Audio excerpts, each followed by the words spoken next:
Nah, pemirsa, masih dalam acara perbincangan kita berkaitan dengan tema kita adalah perspektifnya sektor pertanian di Bali, dan kita bicara tentang kawasan Badung Utara khususnya di Plage Petang. Tadi kita sudah bicara dengan petani langsung bagaimana kendala-kendala yang dihadapi, terutama menyangkut tentang pemasaran harga ketika panen. Memang seringkali mereka tidak bisa berdaya karena memang ada jalur-jalur distribusi yang harus dilalui dan mereka tetap berproduksi seperti itu. Nah, sekarang saya sudah menghadirkan juga salah satu tokoh pertanian yang juga adalah penyuluh pertanian sejak lama di kawasan ini. Yang mantan, Pak. Ya, mantan penyuluh ya, yang dulu adalah pegawai di Dinas Pertanian Kabupaten Badung dengan Bapak Nyoman Suwardana. Om Swastiastu, Pak Nyoman. Swastiastu, Pak Nyoman, ketika kita bicara pertanian, Bapak udah lama sekali kan ini sudah tahu persis bagaimana lika-liku pertanian sebelum mungkin menjadi agrowisata seperti sekarang. Sebetulnya apa sih masalah pertanian yang ada di kawasan Badung Utara ini? Terima kasih Bapak dari TV One. Kalau berbicara masalah-masalah pertanian, sudah barang tentu itu tiga masalah, Pak. Dari faktor teknis, ekonomis, dan sosial. Sebelum kita berlanjut membicarakan soal masalah, kita lihat dulu potensi wilayah kita di Petang, Pak.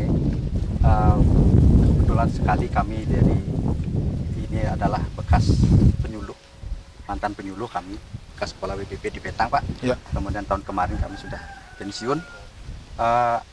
Memang permasalahan pertanian di Petang ini dari segi teknis sebenarnya perlu mengadakan edukasi, Ya. Seperti pernah kami sampaikan waktu rapat pleno dengan Bapak Bupati tahun 2015, bahwa makalah itu kami yang buat, bahwa pertanian kita ada pertanian masa lalu, masa kini, dan masa nggak datang, Pak. Kemudian permasalahan kita masa lalu ya sudah kita lewati, masa kini dan masa akan datang. Masa kini kita sudah sampaikan kepada masyarakat petani khususnya, kemudian masa yang akan datang. Kita membicarakan masalah yang akan datang adalah sudah barang tentu mengadakan suatu analisa, Pak. Dan sekarang ini kita tuh ingin mengajak petani, segala permasalahan kita tuh sedikit apapun kita tuh harus sudah mengadakan analisa. Justru itulah makanya permasalahan pertanian itu dari tahun ke tahun itu sangat berbeda, Pak. Berbeda. Ya. Mungkin angkatan tahun lama mungkin masalahnya beda. Ya, kalau yang dulu itu apa? Apa yang dulu yang kira-kira akan menjadi jembatan untuk ke depan ini harus begini loh sektor pertanian di Badung Utara? Ya, ya. Kemudian begini,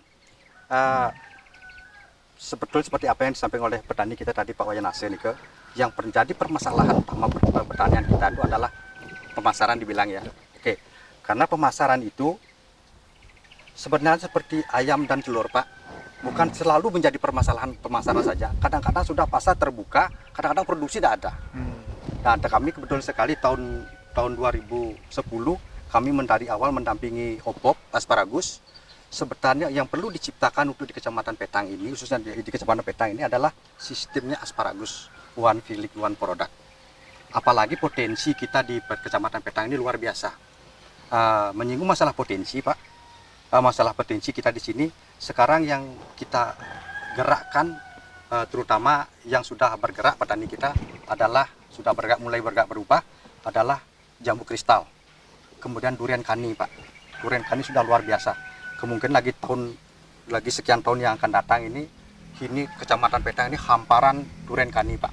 Kami mencoba dulu secara pribadi, kami tahun 2006 kami memberanikan diri mendobrak, menginformasikan kepada masyarakat, karena kami masih aktif waktu itu, mendobrak untuk mengadakan suatu inovasi baru, yaitu pengembangan durian kani.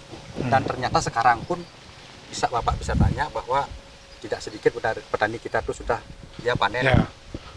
Artinya banyak ada inovasi ya. Oke, sekarang Pak Camat, kembali ke Pak Camat.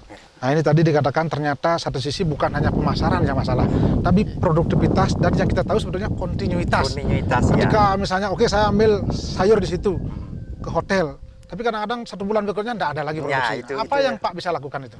Ya, tadi saya sudah sampaikan, jadi kami sering berkolaborasi dengan Bapak Nyoman, yang kebetulan kami juga partner gitu, masih dekat.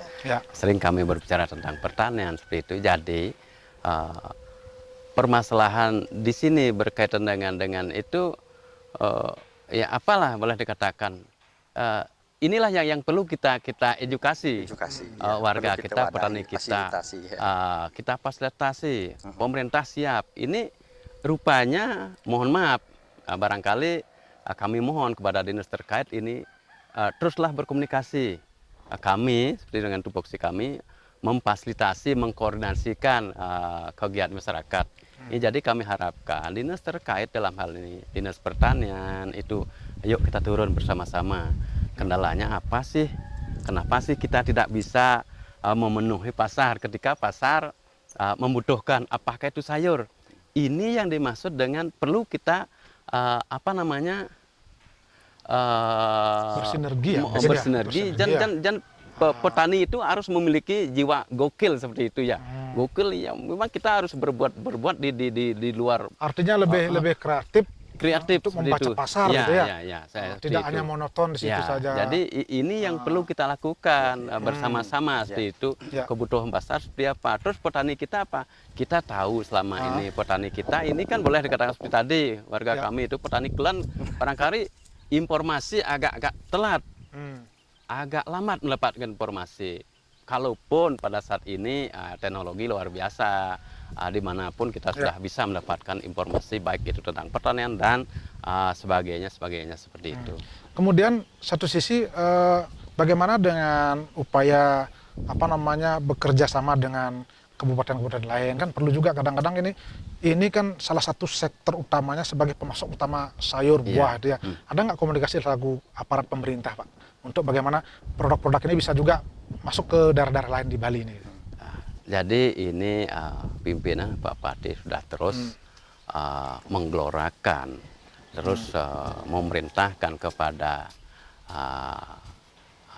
dinas-dinasnya, dalam hari ini dinas yang teknis menangani yang pada kesempatan ini kan dinas pertanian, berkaitan dengan dinas koperasi dan perdagangan seperti itu dan lainnya yang memang ada hubungan yang dalam sistem pemerintahan cross cutting itu ada hubungannya.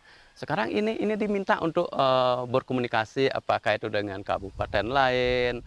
Kita tahu sebelah kita di sebelah timur ada ke Kabupaten Gianyar. Ya, daerah pariwisata ya. Pariwisata daerah barat ya Tabanan.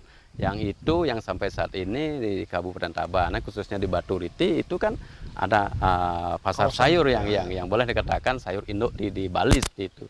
Jadi ini yang perlu kita bangun. Ini permohonan kami kepada pimpinan kami, senior-senior kami untuk terus membantu kami, membantu warga kami.